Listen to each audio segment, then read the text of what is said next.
Feche seus olhos. Senhor, meu Deus, meu Pai, muito obrigada por mais esse dia. Muito obrigada por mais uma oportunidade de te louvar, de engrandecer o teu nome, de falar da tua mensagem, da tua palavra. Obrigada, Senhor. Abre os nossos olhos, nossos ouvidos espirituais, para que a gente possa entender a tua mensagem. Em nome de Jesus. Amém. Amém. Então vamos lá, meninas. Hoje, livro de Naum. Pouco se sabe sobre Naum, que significa ser compassivo. Naum significa compassivo. Seja bem-vinda, pastora Grace. Bom dia. A mensagem de Naum pretendia consolar Judá. Ele chamou a si mesmo de o Eucosita, indicando que era nativo de Eucos, um pequeno povoado de localização desconhecida. A falta de informações pessoais não obscurece a mensagem da profecia. Então, o importante mesmo é a profecia, né? E não conhecer sobre o profeta. Realmente. Qual que é o propósito, então, desse livro? O livro de Naum, ele transmite uma mensagem única, que era a destruição do Império Assírio, que chegará o dia em que os ímpios prestarão contas a Deus, não importando o quão poderosos pareçam ser. Então, Naum dirige-se ao povo de Judá, aqui, né, o destinatário, levando uma mensagem sobre a destruição de Nínive. A profecia de Naum é apresentada na forma de uma eloquente poesia hebraica. Então, ele era muito bom, né, em falar e escrever. E é isso. O livro de Naum serve como um forte testemunho da força e da fidelidade de Deus, que julga o mal onde quer que o encontre. O Senhor é capaz de destruir a maior fortaleza e sempre protegerá o seu povo. Ao contrário da mensagem de Deus ao seu povo, que prometia restauração e libertação. Numa mensagem de esperança, nenhuma mensagem de esperança existia ali para a Síria por causa da iniquidade daquela nação. Então vamos lá. Bom dia, Isadora, seja bem-vinda. Vamos começar então a ler o livro de Naum no capítulo 1. Eu indico sempre para vocês pegarem a Bíblia e acompanharem na Bíblia também. Esse devocional que a gente faz todos os dias, qual que é o propósito, qual que é o intuito? De você ter relacionamento com Deus, intimidade com Deus através da Bíblia, conhecendo a palavra dele, lendo a Bíblia toda. Então a gente vai ler a Bíblia toda em um ano. Já lemos aqui bastante, né? A gente começou em Salmos. A gente começou em junho. Então a gente já leu muita coisa, né? E a gente está aí caminhando pro Novo Testamento. Daqui uma semana a gente começa o Novo Testamento. Então, bora lá. Versículo 1. A ira e a misericórdia de Deus. Vamos ler o capítulo.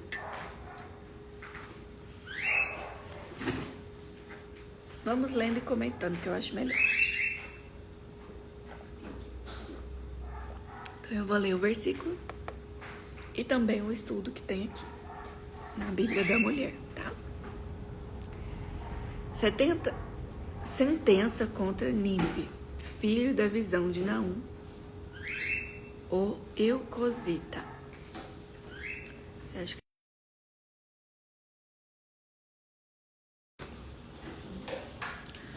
O Senhor é Deus zeloso e vingador.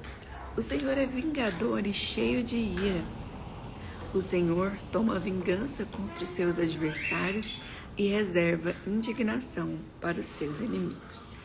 Então aqui Nínive era a capital da Síria. A gente já falou sobre ela no livro de Jonas, né? Onde Jonas teve uma missão de ir para Nínive para falar para aquele povo se arrepender e tudo, né?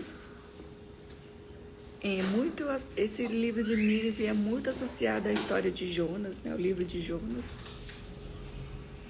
O livro de Naum é muito associado ao livro de Jonas, pois é uma sequência da história da viagem do profeta a Nínive para anunciar o arrependimento. Quando Jonas pregou a mensagem de Deus às pessoas de Nínive, cerca de 100 anos antes, os ninivitas se arrependeram. Entretanto, eles retornaram à vida de iniquidade, marcada pela violência e pelo mal. E agora o profeta Naum anuncia o julgamento de Deus contra a cidade. Uma missão bem diferente daquela de Jonas. E no versículo 2 aqui, o zelo de Deus não é para ser confundido com o ciúme humano. Quer pular? O homem pode desejar de forma ciumenta, dominar o mundo, mas o zelo de Deus protege o interesse e o bem-estar daqueles que o amam. Bom dia, Alê, seja bem-vinda.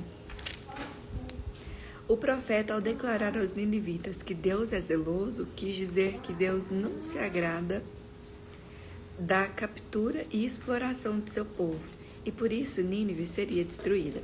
Apesar de Deus ter corrigido a nação eleita por meio das ambições políticas da Síria, todavia essa foi disponibilizada por Deus devido à sua arrogância, maldade e violência. Os inimigos de Judá eram os inimigos de Deus. A lei atrasada. Começamos agora a ler. Estamos no 2º versículo. Naum, capítulo 1, versículo 2. Agora vamos ler o versículo 3. O Senhor é tardio em irar-se, mas grande em poder, e jamais inocente ou culpado. O Senhor tem o seu caminho na tormenta e na tempestade, e as nuvens são o pó dos seus pés. Ele repreende o mar e o faz secar, e mingua todos os rios. Desfalecem Bazã e o Carmelo, e a flor do Líbano se murcha. Os montes tremem perante ele, e os outeiros se derretem, e a terra se levanta diante dele. Sim, o mundo e todos os que nele habitam. Então, aqui nesses versículos, do 3 ao 5, Bazã e Carmelo eram conhecidas por seus solos férteis, flores e vinhas. A abundância da terra era considerada um sinal de bênção de Deus, da bênção de Deus. O Líbano era famoso por seus cedros, e Naum percebeu que estava falando para pessoas muito orgulhosas e arrogantes, e enfatizou que Deus havia usado a escassez dos elementos naturais e da vegetação para julgar as nações. Quando Naum escreveu a Síria, já havia destruído o Líbano e também Bazã e Carmelo, localizadas em Israel e o Reino de Norte. Então, aqui ele fala, né, sobre essas pessoas orgulhosas, soberbas, e Deus sempre adverte essas pessoas. Versículo 6. Quem pode suportar a sua indignação? E quem subsistirá diante do furor da sua ira?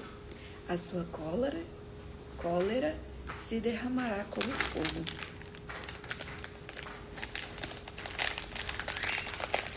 Só um minutinho, gente. Tá. Peraí.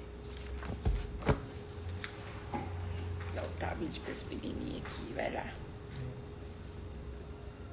Você quer sentar aqui do lado da mamãe?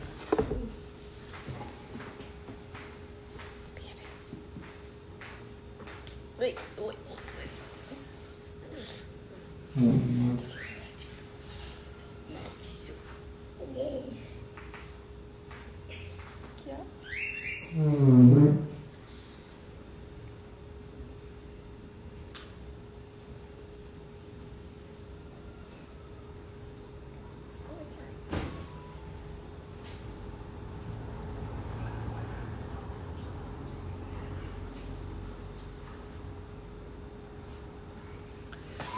Bora, né?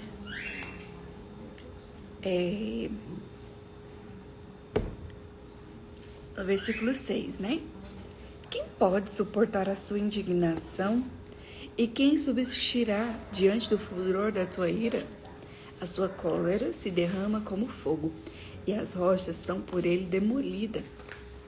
O Senhor é bom, é fortaleza no dia da angústia e conhece os que nele se refugiam. Mas com inundação transbordante acabará de uma vez com o lugar dessa cidade. Com trevas perseguirá o Senhor os seus inimigos. Que pensais vós contra o Senhor? Ele mesmo vos consumirá de todo. Não se levantará por sua vez a sua angústia, porque ainda que eles se entrelaçam como os espinhos e se saturam de vinho como bêbados, serão inteiramente consumidos como palha seca. De ti, Nínive, saiu, que maquina o mal contra o Senhor. Um conselheiro viu. Bom dia, minha amada amiga, maravilhosa, linda. Bom dia, maravilhosos. Bom dia. Onde nós estávamos? Aqui. Versículo 11 do capítulo 1. Linda, se quiser anunciar, se quiser acompanhar aí. Versículo 11 do capítulo 1. De ti, Nínive, saiu um que maquina o mal contra o Senhor. Um conselheiro viu. Assim, diz o Senhor, por mais seguros que estejam e por mais numerosos que sejam, ainda assim serão exterminados e passarão.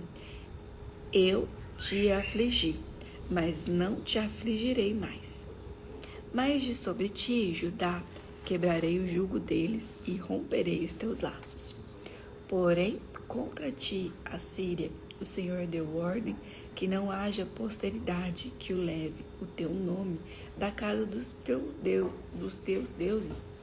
Exterminarei as imagens de escultura e de fundição.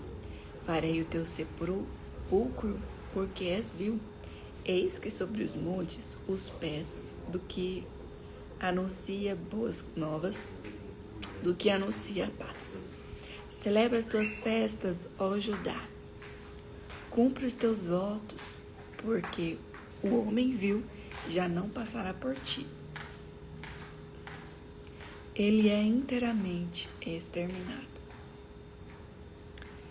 Aqui, do versículo 12 ao 14, a Assíria ameaçava há muito tempo a existência de Judá. E Deus anunciou a Judá que iria subjugar o seu povo.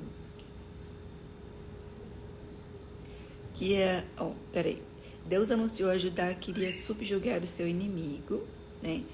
Então, Deus fala para Judá que vai destruir, né, o inimigo, que era Nínive, capital da Síria. Permitiu que os assírios atacassem o seu povo, pois este havia se afastado dele. Agora que o Senhor havia julgado Judá, ele livraria seu povo do domínio assírio. Nínive seria destruída. Isso aconteceu em 612 a.C. Os assírios foram vencidos por uma aliança feita entre os medos e os babilônicos. E Nínive foi saqueada em poucos anos. O império assírio foi banido da face da terra. Então, é algo que a gente vê aqui que é real na Bíblia, mas que a gente realmente não vê na nossa atualidade aqui, né? Não se conhece, né? Nínive. Então vamos para o capítulo 2 de Naum. O cerco e a tomada de Nínive. O destruidor sobe contra ti, ó Nínive. Guarda a fortaleza, vigia o caminho, fortalece os lombos, reúne as tuas forças. Porque o Senhor restaura a glória de Jacó, como a glória de Israel, porque saqueadores os saquearam e destruíram os seus sarmentos. Aqui nos versículos 1 e 2, no primeiro, Naum advertiu os assírios de que eles estavam prestes a enfrentar sua mais forte oposição. Ele aconselhou os assírios, conhecidos por suas proezas militares e por seus ataques violentos, a providenciarem um arsenal de armas, permanecerem atentos e buscarem esforços. Eles teriam de estar mais fortes do que nunca se quisessem resistir a Javé. Aqui Naum usou de ironia, pois sabia que os assírios não poderiam fazer nada para se defender do ataque do Deus Todo-Poderoso. Então, como é que era isso daqui, Os assírios, o povo de Nínive, eles já tinham ali se arrependido quando Jonas foi falar com eles.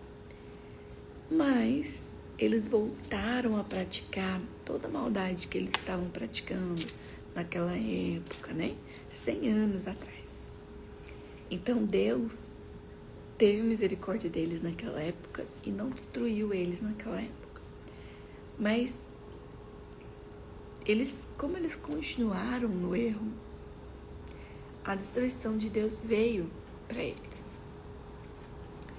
E aí aqui no versículo 2, a promessa do fim da opressão.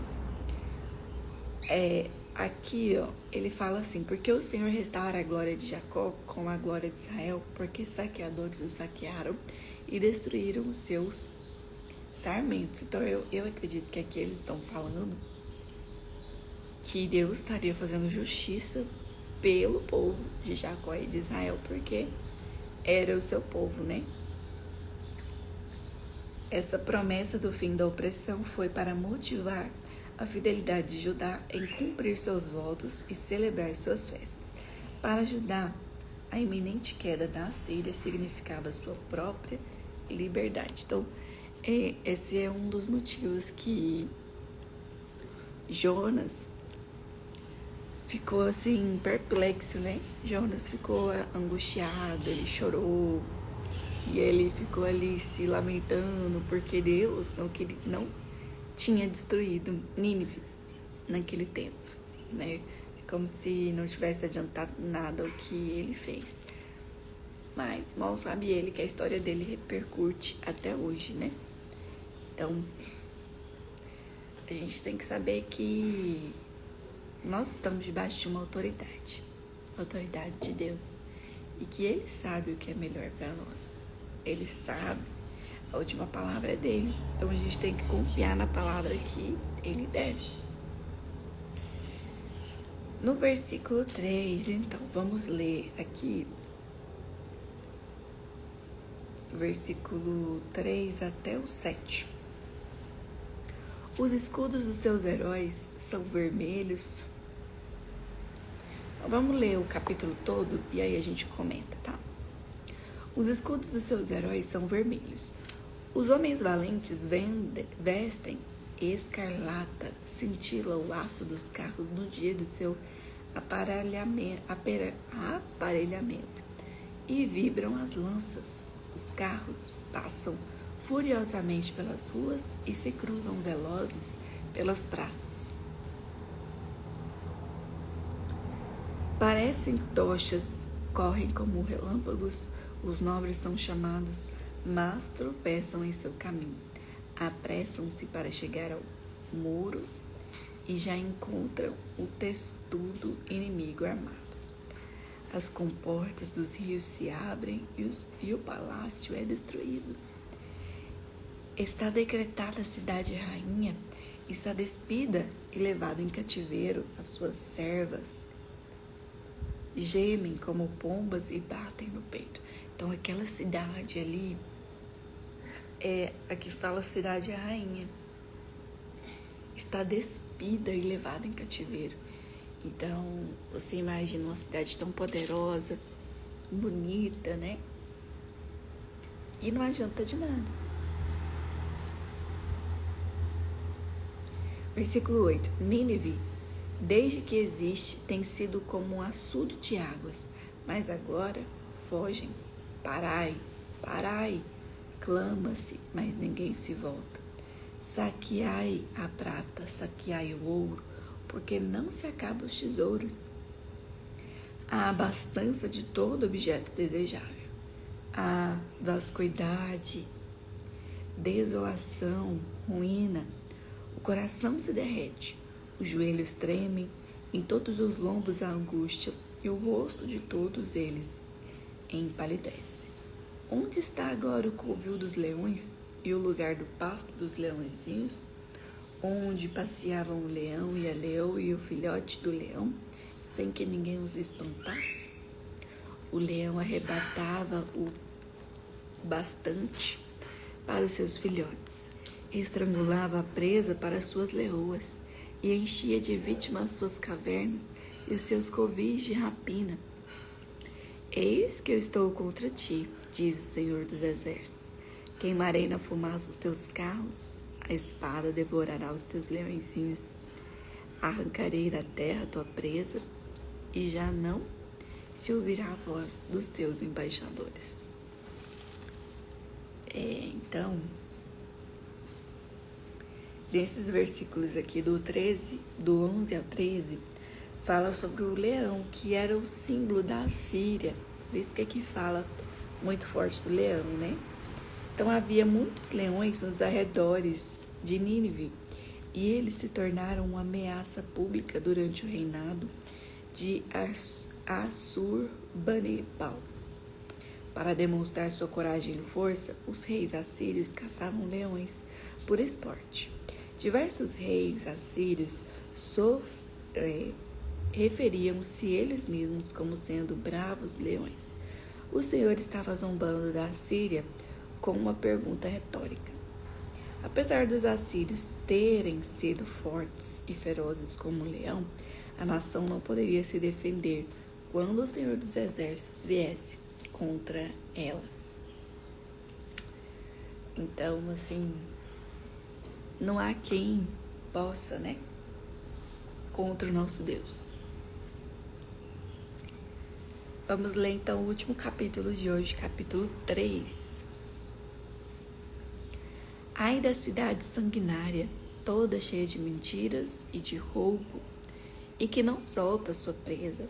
Eis o estalo de açoites e o estrondo das rodas, o galope de cavalos e carros que vão saltando, os cavaleiros que esporeiam, a espada flamejante, o relampejar da lança e multidão de transpassados, massa de cadáveres, mortos sem fim, tropeça gente sobre os mortos. Tudo isso por causa da grande prostituição da bela e encantadora meretriz, da mestra de feitiçarias, que vendia os povos com a sua prostituição e as gentes com as suas feitiçarias. Eis que eu estou contra ti, diz o Senhor dos Exércitos. Levantarei as abas da sua saia sobre o teu rosto e mostrarei às nações a tua nudez e os reinos as tuas vergonhas. Lançarei sobre ti imundícias, tratar-te-ei com desprezo e te porei por espetáculo. Há de ser que todos os que te virem fugirão de ti e dirão: Nínive está destruída. Quem terá compaixão dela? De onde buscarei o que te consolem? Então, nesses versículos aqui, do 4 ao 7, a Assíria, como meretriz que vende seus serviços, usou sua crueldade, força militar contra pequenas e indefesas nações. Então, assim, ela também devorou suas presas. A prostituição é frequentemente comparada à feitiçaria no Antigo Testamento, de acordo com muitos registros feitos em tábuas de argila. A Assíria era evidentemente supersticiosa e mística. Vamos ler aqui então do 8 até o 11 e a gente comenta. És tu melhor do que Noamon, que estava situada entre Nilo e seus canais, cercada de águas, tendo por baluarte o mar e ainda o mar por muralha? Etiópia e Egito eram a sua força, e esta sem limite, Pute e Líbia, o seu socorro. Todavia ela foi levada ao exílio, foi para o cativeiro também. Os seus filhos foram despedaçados nas esquinas de todas as ruas. Sobre os seus montes lançaram sortes, e todos os seus grandes foram presos com grilhões. Também tu, Nínive, serás embriagadas e te esconderás. Também procurarás refúgios contra o inimigo. Então, esses versículos aqui, eles vêm falando sobre os ninivitas, que eles tinham a ilusão de que eram invencíveis. Como que pode, né, gente? Naum lembrou-os da lendária queda do Egito, cuja capital é citada como Noamon, Tebas. O antigo império egípcio tinha proteções geográficas que Nínive não tinha. Situada às margens do rio Nilo, sua força militar com numerosos soldados era superior a todas as outras. Apesar de acreditar ser invencível, Tebas foi saqueada pelos assírios em 663 a.C. A visão de Nahum era essa. O que aconteceu com a invencível Tebas aconteceria também a Nínive. Ironicamente, Nahum usou uma das vítimas da própria Síria para predizer a destruição da nação. Para você ver como que é as coisas, né? No versículo 12, todas as suas fortalezas são como figueiras com figos temporãos, e os sacodem. Se o sacodem, caem na boca do que o hás de comer.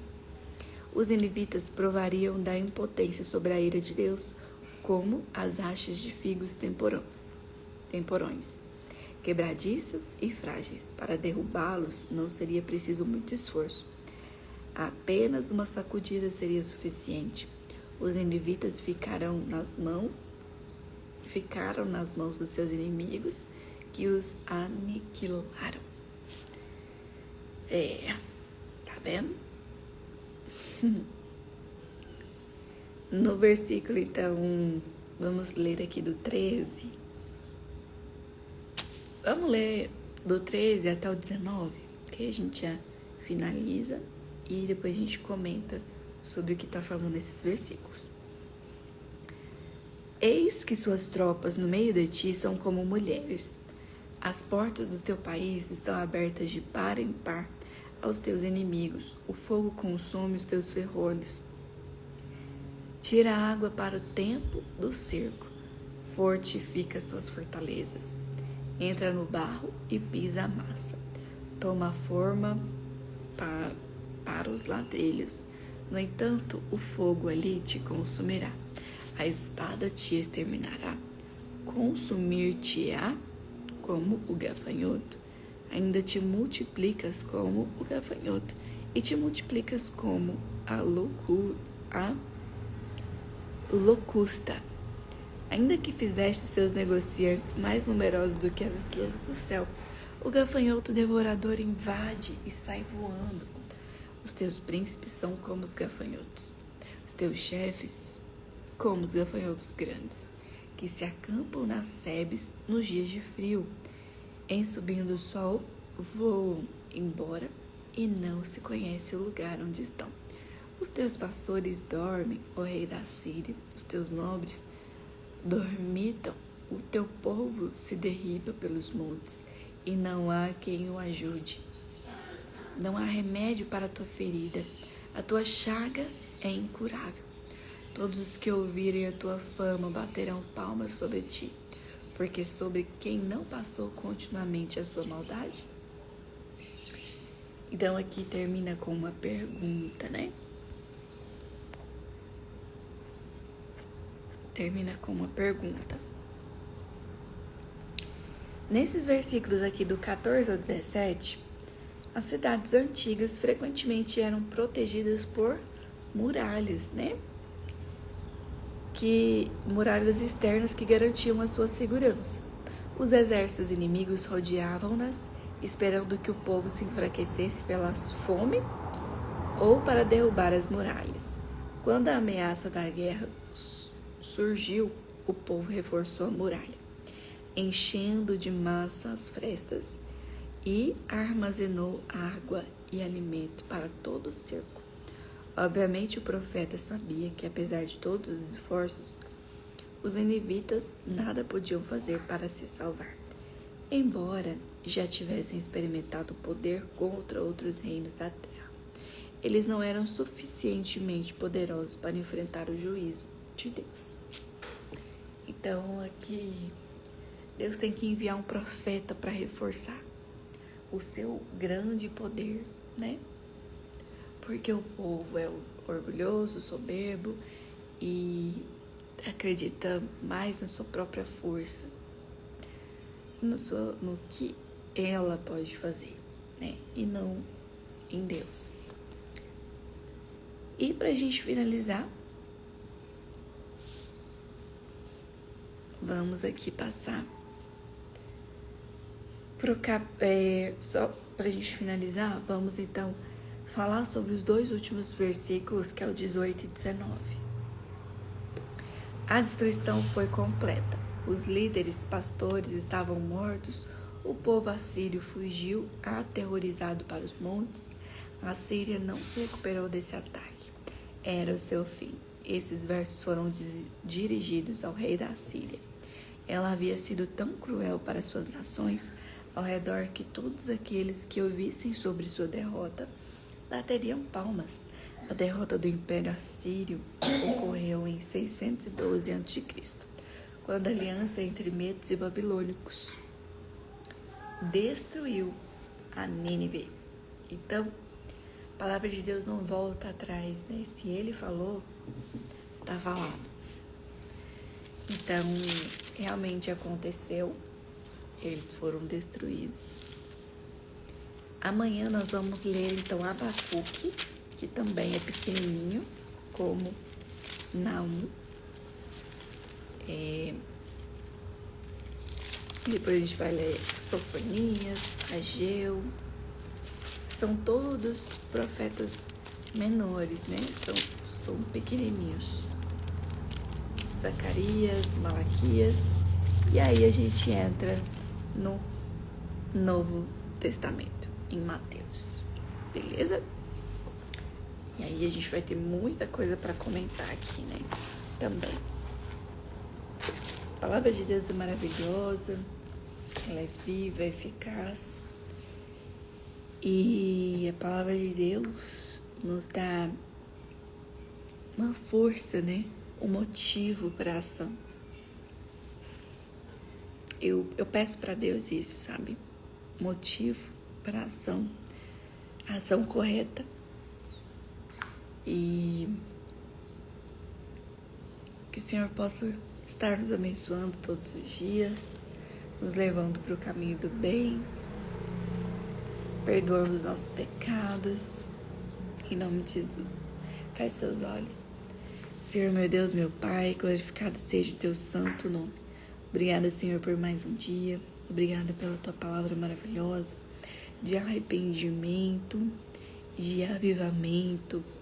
Uma palavra que nos confronta, ao mesmo tempo nos conforta, de que o Senhor é Deus, o Senhor é o Rei dos Reis, Senhor dos Senhores. O Senhor está no controle de tudo. Nós te louvamos e agradecemos. Obrigada, Senhor. Em nome de Jesus. Amém. Então amanhã estamos aqui novamente. 7. Beijo, beijo. Até amanhã.